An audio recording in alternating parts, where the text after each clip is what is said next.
All right, Sean Bormet, 5 questions. We are just a few days away from Big Tens. And the first thing I got to ask you is how do you like those seeds? Seeds were interesting. New system this year. I think anybody that's following Big Ten's pretty close has already seen a lot of the social media chatter. It was a new system by a company that sort of proposed doing this. I think they've done it for a few other conferences. We had coaches committee sort of vetting it, but it's just a lot of math formulas, and there's sort of hidden things that you can see impacted these seeds this year.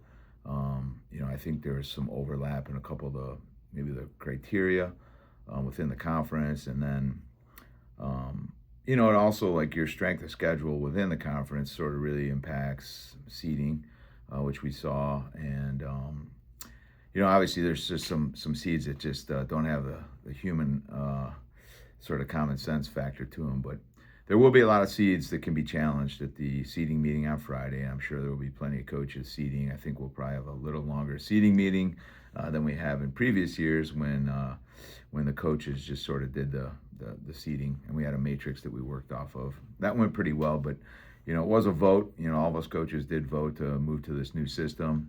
I think we knew that there could be some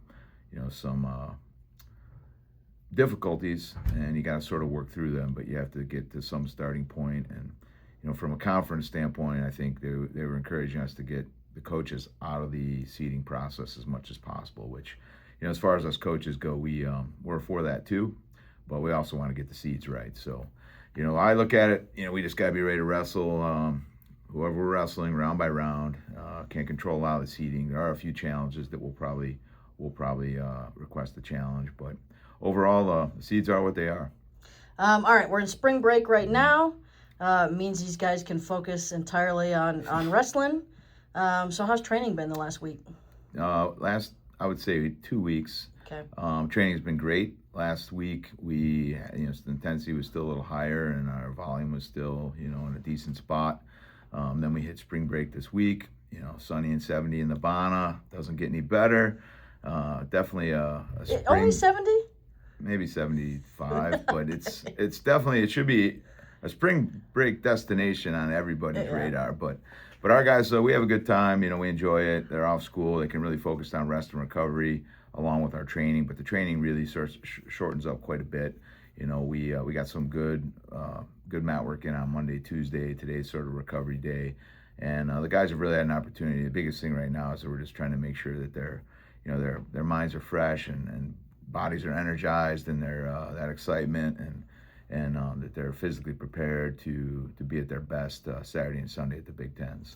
And I probably asked this last year because we were in a similar situation, but we've only got 2 guys headed to Big Tens who have experience at this tournament. So, what's kind of been your message to these guys, these 8 guys who are going to be wrestling the Big Ten tournament for the first time? I think overall it's just a lot of excitement. I mean, it's the best conference in the country. It's a reason some of the transfers wanted to come to Michigan and wrestle in this tournament. It's why some of our younger guys picked Michigan to be in this conference and wrestle on the greatest conference stage possible.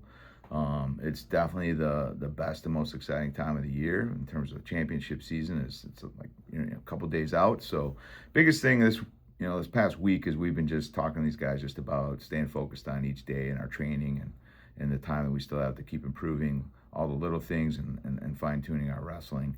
Don't want them getting too excited too early.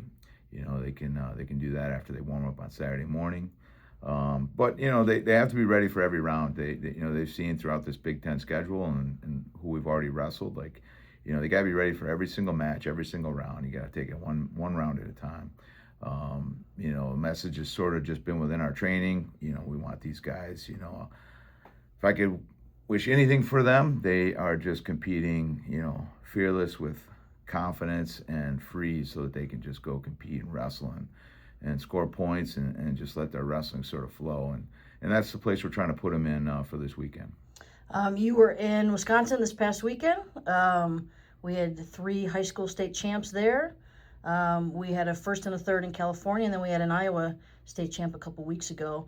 And you can only kind of name, a handful of those guys. 2 of them aren't, officially signed yet. But what'd you like out of those performances?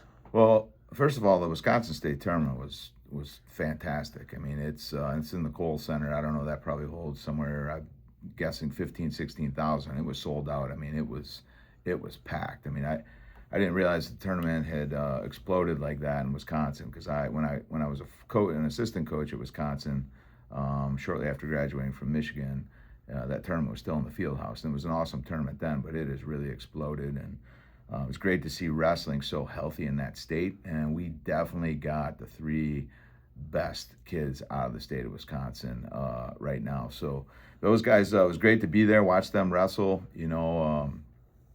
Two of the seniors that are committed for the fall, Hawken Peterson and Kellen Wolbert, both were going for their 4 state titles. It's one of the reasons I flew in that evening to watch them compete. The other state champ, he's still in the 2027 class, so we can't talk about him specifically. But he won a state title. Great match.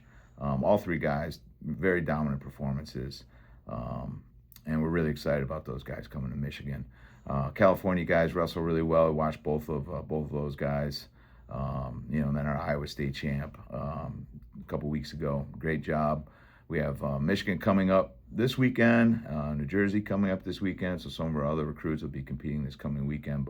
But this past weekend, just some great performances. I know, Henry Aslekian came back in California, ended up third, lost a real close ultimate tiebreaker match in the semi to another great California wrestler.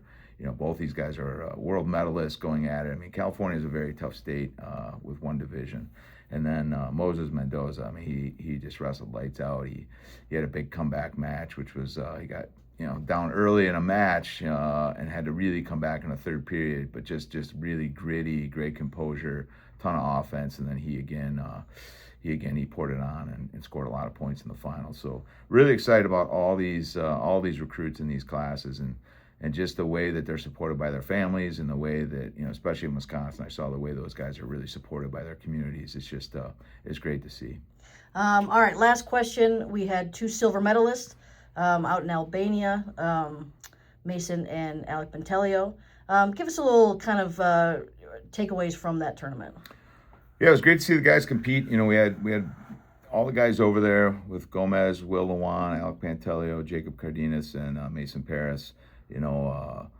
Pantelio lost a razor, thin, close match in the final. He was up, got a score at the end of the period, and ended up with a silver. But just great seeing him back competing at that weight class. I thought he was getting better every match he wrestled. Mason Paris had some great matches. Again, he's getting better every time he's competing. I could see it. Big shift from December when he wrestled Wyatt Hendrickson to wrestling Wyatt. He ended up teching Wyatt in the semi. Just wrestled a great match. Beat him to a lot of the positions. Thought he wrestled a really, really solid match. And then that final match, he got off to a little bit of a slow start, but once he started pouring into his offense, I thought he was wrestling really well. So, again, for him, taking that time off for the NFL tryouts and stuff, I think his best wrestling is still in front of him. He keeps getting better. His training is continuing to improve. I think all his wrestling, conditioning, and timing is back. And great to see the way he competed and get to see him flip that match with Wyatt Hendrickson from back in December. Will Lewan and Jacob Cardenas were both wrestling for bronzes. They ended up getting defeated in those matches, but they also had some real quality matches over there. Great experience. And then the other guy we had over there was Austin Gomez. And obviously Austin, he sustained a head injury in his match with Pantelio. Ended up having an injury default off the match. Just want to make sure everyone knows Austin is doing well. He's back here. We have him. We are going to have him working with some of the specialists here. We have a really great neuroscience and concussion center here in Michigan. So he has actually his first appointment tomorrow, and he will be working closely with some experts to just sort of guide him and guide us in terms of where he's at and what that will mean for him in terms of return to wrestling and wrestling in general. So, I heard he was in the room the other day with his little baby boy. Yeah. So doing well. He's doing very well. He's fine. I think he's just obviously not the kind of match you want to have, not the kind of result you want to have, and you got to take that stuff very serious. Yeah. So we're doing everything, putting him in front of the experts and all the right people to make sure we get expert guidance for him and everything we do with him. So, but yeah, it was great to see him in the room, and just getting excited for the Big Tens this weekend. All right, Sean, thank you. Go Blue. Go Blue.